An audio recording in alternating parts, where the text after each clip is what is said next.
I'm just here to encourage the annual food drive with Stop and Shop to benefit Food Bank for New York City.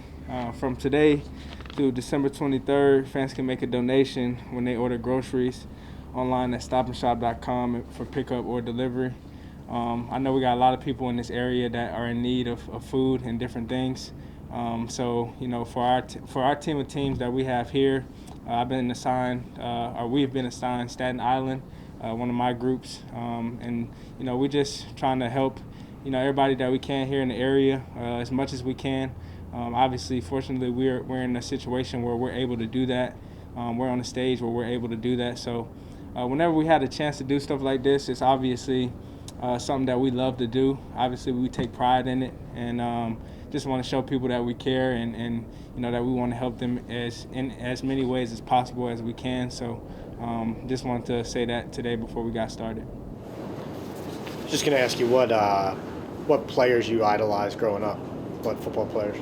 Or did you model your game after? Yeah, I actually grew up watching Sean Alexander. I played running back a little bit when I was younger. So I didn't really start playing safety until probably like high school. But once I got into it, I obviously started watching Detroit Palomalus. That was my favorite safety. And then Ed Reed. Those were like two of the guys that I looked up to. Why was the move to safety hard to accept at the time? Yeah, it was a little bit, but I think very few people know this, but it was like my freshman or going into my sophomore year in high school, got moved up to varsity, and I just realized I didn't really want to get hit anymore. So I was trying to, I wasn't mad at being switched to DB. You're a good tackler, though. Yeah. No, I'm a good tackler, but as far as getting hit, I don't know how they do it offensively. You just want to see them coming. Yeah. So I'd rather do the hitting than be hit. What's it been like lately for you? You're receiving a lot of praise, or people, sort of coming at you saying, "Look at him. He's doing great. He's this budding superstar." Was a word that a bunch of your teammates use. How do you take that all in? Obviously, it's great to hear from my peers, my teammates, my coaches. But for me, like I said from day one, I've just been trying to get out here and get better for them. Be able to help us. Be able to win games, put us in better situations defensively and as a team. So, I keep the same mindset every day. I don't really pay much attention to it. I know I got to come out here and I can't do one thing one day and then the next day be terrible at it. So I know I got to keep working, kind of stay level-headed and make sure I just, have my head down and just keep going and getting better. But I think I've heard you say, talk big though. You want to be like great. Oh, of course. Yeah, of course. That's no question. Obviously, like I mentioned before, like I know what I'm chasing, and obviously I want to be great. That's why I come out here and play the game that I play today. That's why I do what I do. So obviously, yeah, I want to be great. There's no question about that. The first handful of games or so was like you were almost getting there, right? You were close to making those big plays, but they just weren't happening. How much is the difference now?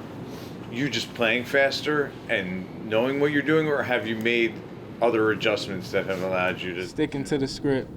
I think the first time that I pretty much came out here this year, when y'all were asking about just losing games or whatever, I always pretty much said the same thing. We're gonna come out here, we trust the plan, and we're gonna stick to the script. We're gonna keep working. And that's what I do as a player. Obviously, I wish I could have the ones that I dropped. There's more there's even like last game, there's one that I dropped at the end. I wish I could have that, but it happened. I dropped it, and I keep working. It is what it is. So for me, I just keep working, coming out here, getting better. I know there's areas where I can improve, so come out here and just work on that. And when the opportunity comes up the next time, then I make it. When you guys are in the defensive room and you hear that Daniel's not going to play, do you guys sit there and say, it's on us this week, or do you simply say we just got to follow the game plan? Every week we say it's on us. For us defensively, all of us pretty much had the same mindset. We came in this season with a lot of goals.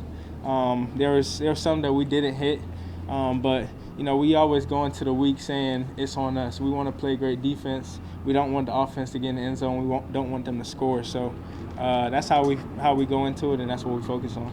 Dan Graham was saying that you're a ball hawk. Obviously, as a safety, it's clearly one of your strengths, and saying some guys just kind of have that. It was interesting he's talking about being a running back. You'd think that your background being as a wide receiver. So why are you so good at being a quote unquote ball hawk? I just always been I've been always able to get to the ball. My instincts have always been really good. Just trusting myself. That's always been really good, and the strength of mine that I've had for a long time. So even when I was little or in high school, the ball, I always found the ball no matter what. So it's been something that's obviously been a huge strength for me and played in my favor a lot. So and it's showing now, but I've always been that way. They caught you on the mic'd up last week, playing around with Smitty and tell Jalen to throw me one. Yeah. How much are you enjoying the idea of now obviously you're crossing paths with Tua, seeing guys who you played with, and now you're on the other side of the ball, kind of almost reminding people, hey, I'm right over here. Oh yeah, no, for sure. I think it's fun, obviously playing against my old teammates, but they ain't teammates no more. Those guys are my opponents. I treat them as such, and I don't play fair. I'm trying to win the game just how they are. So I don't expect them to make it easy for me, and I'm not gonna make it easy for them. So that's how I see it, and I attack it like that. Goes for Tua as well. Oh yeah, of course. Did you used to pick Tua off a lot in practice? Man, it's a big one for me, this game, because I actually only picked him off one time over the course of the 3 years that we were there together. So, yeah, he's tough. He's tough to get. But when you get one, you work really hard for that one that you got. Good with his eyes, or Yeah, he's good with his eyes. He's really good at being able to look you off. I think in that stage, in the college stage, I was still obviously growing as a safety, especially in the back end part of it.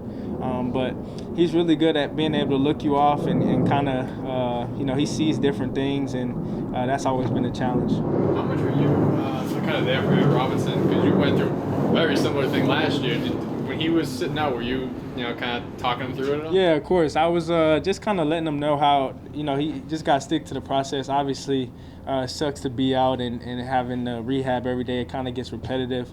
But I always told him, when he gets back, obviously the opportunities are going to come. Just got to take full advantage of them and make sure he's ready. So during that time when he was hurt, just making sure that he was always paying attention to everything, all the details, making sure that he got everything. Even now with him going to corner, just making sure that he's straight on everything and making sure there's no other confusion. If he does, then I always let him know. Just let me know. We'll talk about it. Even after the Eagles game last week, we actually texted about some stuff the other day, just kind of clearing some stuff up. So just kind of staying on them and holding each other accountable for that.